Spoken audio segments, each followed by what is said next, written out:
So I tell Tater, I said, listen, whatever you do not launch this car off the track. I said, stay on the track, think about what you're doing, and be smooth, okay?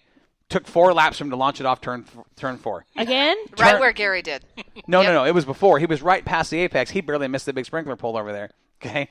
He goes up, and the car spins. It starts to spin on the top up in the marbles. Because he's holding on to that thing. He still knows, going. He knows he's going to hit the wall, okay? He's sliding sideways. Now he's almost completely sideways, steering into it, counter steering like you slide to the turner, right? To the turn. What does he do? He probably hit the gasses accelerator. it. Oh, he just put it to the floor. Just Oh, my B to the W. He puts it to the floor. He takes out 5 or 6 tires. They go flying. Thank goodness the right front hooked, because when it hooked, it spun that car backwards and gently rolled him down the bank. Oh, good. That's the highest banking at any point on this racetrack. He put it off, took him 4 laps. We got him back on the track, and he took off. And he did fine after that.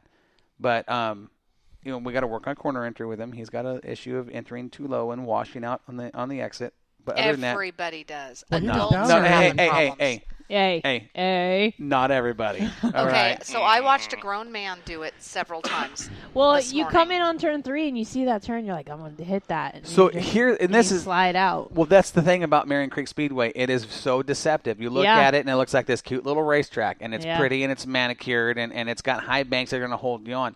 We had an experienced driver out here this morning testing one of the carts, Doug Dumdye. Okay, he comes out, and he gets on the cart, and he goes out, and he can't, for the life of him, keep from spinning on the entry. He can't. Where everybody else is spinning on exit, like Dave, he spins on entry, right? And I'm like, what are you doing? I showed him, do it like this. Get up here on the entry 1, get up here like And dive down. and get the car Yeah. set, roll it in, and get back on the throttle, use the throttle to steer the car and drive out of it. Could not do it. He must have spun the car out 8 times. Every single corner he spun. This out. track, and this 1 and is 2 it's and 3 tricky. and 4. this is an experience, and you It saw is. Doug. Doug looked good Yeah. on Saturday. Well, so the thing that we have constantly been told, which Corey has said over and over again, which was just, verified, I suppose you can say, on Saturday, is you have to know how to drive.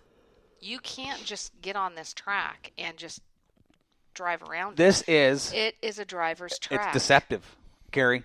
You very, have very to know how to deceptive. drive. Turns 1 and 2 are 100% different than turns 3 and Yes, 4. they are. Well, you're talking about a 5%, I think, different. Almost, no, 5%.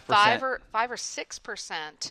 Makes a banking huge difference in difference. entry and exit. Degrees, 5 degrees difference, yeah. So this morning I got this new cart, the Legend, and I thought, I can't wait. I got to get out there. I got to test this thing. So Dave and I get out there and we unload it, right? Fire this thing up. And on the track I go. And I putt around for a couple laps. I get some heat in the engine and decide I'm going to simulate the start. So I'm start picking up the pace into turn 3, looking over where the flagman would be, and like I'm starting a race. Take off into turn 1, lift, quick little set the car, touch the brakes, get the car set, roll it in. Watch the video, do that about 3 times. And then I said, I'm going to find out how hard I can drive this car into the corner.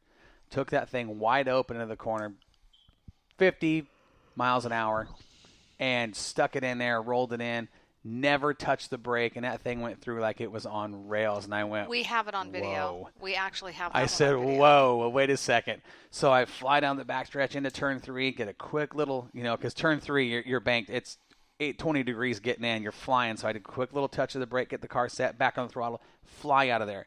The next time back through turn 3, I said, I got to know. Just never lifted. Through the corner, it stuck. And Dave had me on the clocks at 9.3 with a little LO206. When you consider what we were turning with the KTs, a 9.3 around this track with that motor is fast. Fast. And this cart out of the box handles like a dream. And I remember thinking, I can't wait to get Gary in this Legend chassis. Dave's cart is almost done. You're going to drive the House Legend here with the KT on it. This thing it handles. You're going to like this thing. But, man, it was so much fun out there. So we could probably go on for another 24 minutes of Marion. Yeah, and I We didn't could even talk spin about- out on turn 1 Do you know or 2. Dave's getting better? I was holding it. Well, It's because that other cart I was doing when I let up, You know what? I think we it should would put on Dave start stuttering, and when I Bubble gave it wrap? fuel, it wouldn't. give it. ankle weights. Like they used to do back in the day? The 10-pound ankle weights? Put some Do weight that. on them? That'd be weight jacks, too. Yeah. Like the diver belts too. Maybe give you like at least put you up to A 100 diver pounds. belt. I couldn't get my ass out of the seat then. You just be hugging I'm those lucky to get it corners. out of the seat now. Well, I I'm got old- the I'm last old. fiberglass sliver out of my side too. Oh God. Yeah, At you had a least- little hey, incident there. At least it was in your side. Yeah, well, when you're throwing a cart into a corner as hard as it'll go and just flat-footing around a track, Yeah, and you're doing Gary's everything you side. can to. Messed Ugh. up. My butt's messed up. My tailbone. You know, on Amazon you can get those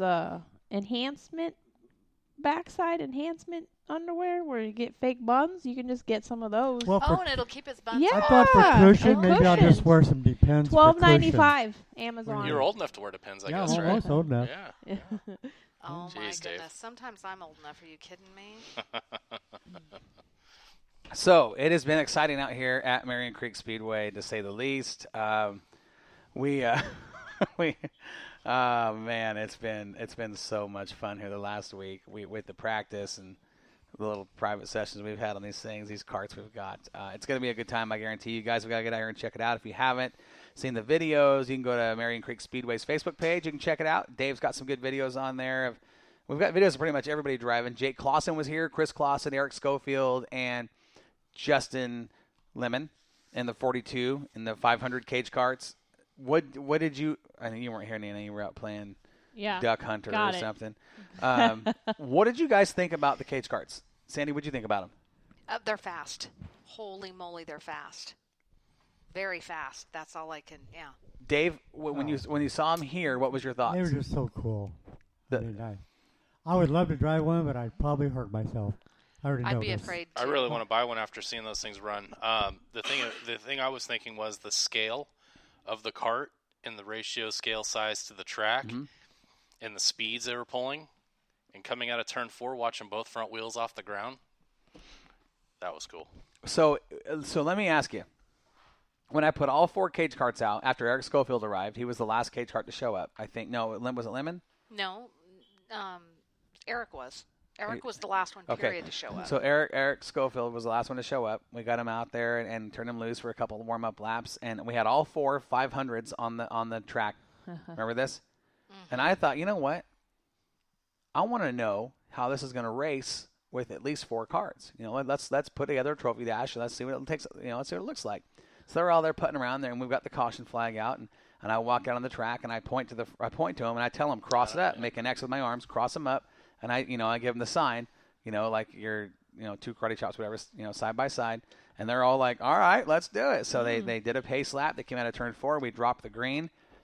And we did like an 8-lap heat race. It was basically like an 8-lap heat race. And what happened after that was I think it shocked everybody here. Number one, the speed was incredible. And to watch those 4 cars race the way they did, 3 wide into turn 3 and all the way down the front straightaway into turn 1. 3 wide? Are you kidding me? At that speed with the wings, and I mean it was absolutely awesome. That surprised me because it didn't take those guys but 2 laps for someone to say, you know what, I can do it. I'll step it up out there and make it 3 wide, and they did. I'm just going, you guys are nuts. It was awesome. It was if awesome. they were going for $1,000. You would have thought they, it, yeah. They Well, were hammered down. So Sounds like a my good time. very favorite part of the whole day was exactly what you're talking about. But if I could have taken a picture of Eric Schofield's face when he got out of his cart, you wouldn't think that his feet were touching the ground. Yeah. I've known Eric personally for about 5 years. I mean, and when you're talking about a teenager, We've watched this kid grow up. I've watched him grow up just in the last 5 years, and the look on his face was so incredibly cool. He was so happy, and he's just, what did he made a comment to Corey, which really struck a chord with Corey. Absolutely did. What'd he Absolutely say? did. Because we all of us here have contributed in the construction of that racetrack. Dave has been, his help has been Invaluable. immeasurable. I mean, incredible what he's done to help build this. Don Schott, Gary, you've been out here with your time helping build this place. And, I had a design in my head of what I wanted, and to put it together took a lot of communication from, everybody doing their part, whether how little or how big it was. Came along great. It took a lot of the guys doing the dirt work to say, Corey, don't talk. Let us do our job. Because Corey doesn't understand dirt work. Well, I do now. I got. Screw it all up. It looks terrible, but in the end, it turns into something. Well, so, and here's the thing. It's like you're looking at somebody build a sculpture, and you Yeah. don't know what the heck is going on. You're like, what? That doesn't look anything like whoever it's supposed to be. And the end product is a masterpiece. Phenomenal. Okay, watching this, I'm just going, what are these guys doing? Do they know what is? They're not listening to what I'm saying. This is what I want. I'm not getting it. Okay. Finally, it took these guys saying, you know what, Corey, listen, we know what we're doing. We've heard what you want. Let us do it. And I said, all right, do what you got to do. And the end product has been spectacular. Okay. And then you get a driver of Jake Clausen, hands down one of the best on the West Coast, you know, in cage kart history. This kid is phenomenal. He's a young man. He's not even a young man. He's a man. Eric Schofield, one of the young hot talents that we've watched grow up, 3-time winner of the Cage Cup. I mean, this kid's won everything there is to win, championships. He is phenomenal. When he gets out of his cart, at the end of the day, they were one of the last teams to leave. And I said, Eric, Jim, you know, they were already talking to Sandy and they're having a good time laughing. And I get over there, and you got to remember, I've watched this kid grow up. The Schofields are an incredible family, wonderful people, great kids. And I said to Eric, I said, what did you think? What was you know, tell me what you do like, what you don't like. He says, I like everything. And he looks at me, he says, I'm going to tell you something. This is Eric Schofield speaking. He says, out there on that track with just those 3 other carts, I had more fun on that track than I ever have in my life. That's cool. I just said, I thought Corey was going to cry. I did too.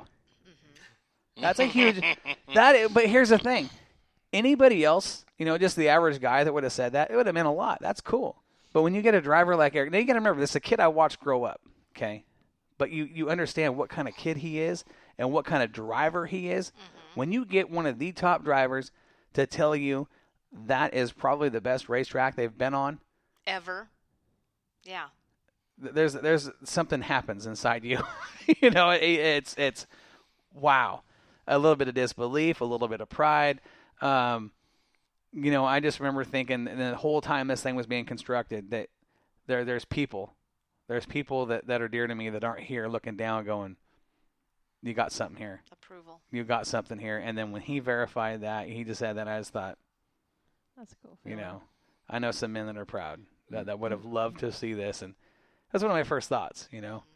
I just thought, man, it was awesome. So, I'm happy. I'm happy with the track. I'm happy with how it all turned out, and I look forward to a very bright future here with this racetrack for karts. It's going to be a good time, that's for sure. Oh, great time. Great times are ahead of us. There's no doubt. We can just keep Gary on the track.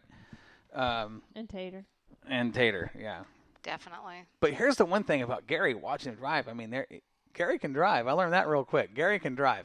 His experience in the quads and stuff, he carried over the cart. He is not afraid to drive that car into the corner. And we had some good racing going out there, you and I, with those LO206 motors. Yeah, I could have had you. Could have.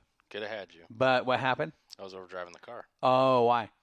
because I felt like it. Oh, now it felt like He That's He was what doing it on happened. purpose. Well, yeah, I wanted to really push the cart as far as I could. I wanted to, I think, test myself, test the cart, test the track. I'm that kind of person. I go out and buy a new car. He leaves a dealership in high gear. I do. And that's just me. I go out and I push it to the limits because you got to know what it is that you're doing first with that vehicle. Know how far you can push that thing before you can be comfortable with it. But we had a great No race surprises. going on. One thing about I learned between Gary and I is Gary and I like to drive very different lines on entry and through the turns. I asked that last time. Smart. He's a smart driver. He's looking ahead. He's not watching over the hood of his cart, you know, looking down at the Well, I'm ground. respectful when I hear you coming up behind me too, and I'm not gonna. If you're gonna go, you're gonna go, and I'm not gonna let my pride. I will No, but we had a I will- great race. It We took, did. I mean, 5 or 6 laps for me to actually get you set up to get into the corner because you had the line that I wanted, and I had to figure out a different line and change my entry to get by him, and I had to figure out the part of the track to do it. And when I did, it was a great race from there. It was good. That was a lot of fun.